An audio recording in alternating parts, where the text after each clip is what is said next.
While you're waiting for Shadow of War, you can always take a walk in an orc's shoes by playing Neverwinter, a free-to-play MMO set in the D&D universe. Make your character a half-orc so you too know how it feels to be hated by absolutely everyone. Doing so directly supports my channel, and it's at no cost to you. Download and play Neverwinter for free today. Goddamn E3 coverage, it's impossible to keep up on all of it. Hi guys, how's it going? I'm IAmPattyJack, and we're talking about some of the new footage of Shadow of War that just dropped earlier today in the Xbox E3 conference hosted by Microsoft, and there's gameplay there, which is always good to see. You got some new looks at some brand new environments, as you're seeing right now, and they look very snazzy. Again, very similar to the last game, but of course, graphics aren't everything.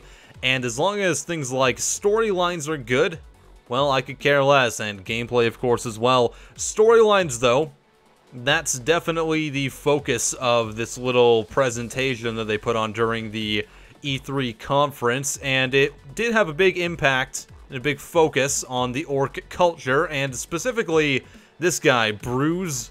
I'm calling him Bruz. I'm assuming his name is Bruz, you know, because he bruises everyone, or as you're seeing right now, decapitates them. So that's a thing that happens. I'm all for decapitations. That sounds pretty cool. So this was a storyline mission. You can tell by the little yellow icon that's the same one that was from the last game. And yeah, you get to meet Bruz, who I guess is going to be a recurring character in the game, kind of like, one would assume maybe like your second-hand man, and he's got an Australian accent, which is odd for orcs. I think it's Australian. If I'm wrong, I apologize to everyone, but I keep hearing that it's an Australian accent, so I'm going to go with that one. And he's a very colorful little comedic relief character. I say little, he's gigantic, but you know what I mean. This is the type of thing that really makes a game like Shadow of War enjoyable to play through, things like the storyline, when you get to meet really colorful, cool characters. I mean, Ratbag was pretty good last time. He was probably the only truly memorable character in that game. That he's the only one that you ever hear people talking about from the original Shadow of Mordor, and this one seems like they're trying to go with a little bit more of a comedic aspect in some of the quest lines. At least you had a bit of that with Ratbag in the original game, but it didn't really last very long, and the majority of the game was pretty dark. So yeah, going for a little bit more of a comedic aspect with some of the characters to make them more likable, I'm always super okay with, and in this instance, I think that was done really well with Bruz. I mean, everyone that I saw in the live chat for the E3 section of the Monolith Discord, which is a thing you can go check out, by the way, I'm kind of a celebrity over there. I'm kidding, I'm probably not, but link to that one in the description if you want to go and see the development and even talk to some of the developers. They're over there. Always a good time.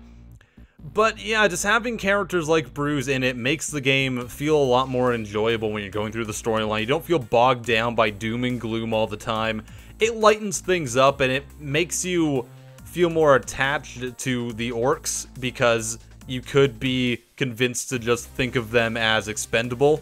But it's like, I don't want to see Bruz die. He's my buddy, he's my bro, and he's an orc, and no one really ever thought they'd really feel that way about an orc, but I'm feeling things I never thought I could feel for anyone when I look at Bruz. Did that come out wrong? Probably. Whatever. It's out there now. I'm progressive. Progressive enough, at least. So yeah, besides that, obviously it showed off a little bit of gameplay as well, so a little bit of combat and the start of one of these storyline fortress sieges. I'm assuming that that's like the first fortress siege. It could be later on, but it seems like it was trying to kind of like teach you the mechanics of it and everything. So if it was very early on in the game, I wouldn't be surprised. If it is early on, then I'd be happy to spend my time with Bruz throughout the rest of the game as well. Always a good time with that guy, it seems like. Apart from that, they were just mostly showing off some of the environments in the game. They look very varied. That's a terrible sentence, but I'm gonna stick with it, damn it.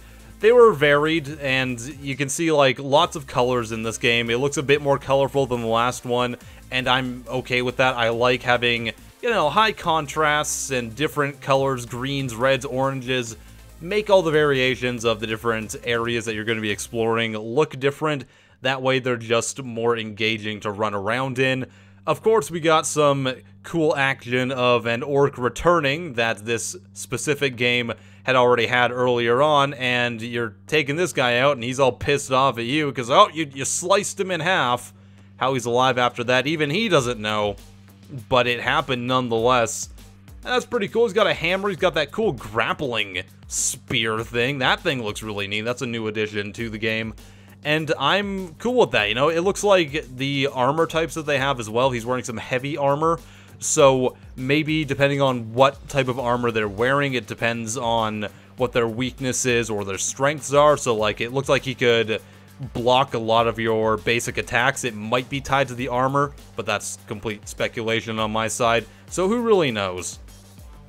Overall, I was quite impressed with the gameplay. Again, it looks like they're just adding more stuff into what I already had considered a very solid experience with Shadow of Mordor, so just adding more things to that to make it feel like the world's more alive, to add in these things like fortress sieges and different types of characters, more types of orcs, ones that have different abilities, different weaknesses, different personality traits and everything.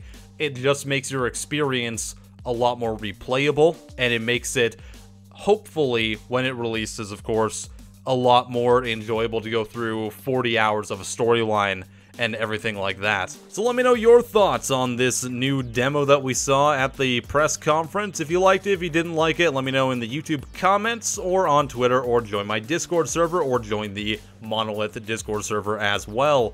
If you enjoy my content in general, please consider registering, downloading, and playing Neverwinter using the link in the description of this video. When you do that, I get a nice little referral kickback, and it's more than I make on these videos, so it's actually very worth it for me, and I would really appreciate it. I am PattyJack, and I'll see you next time.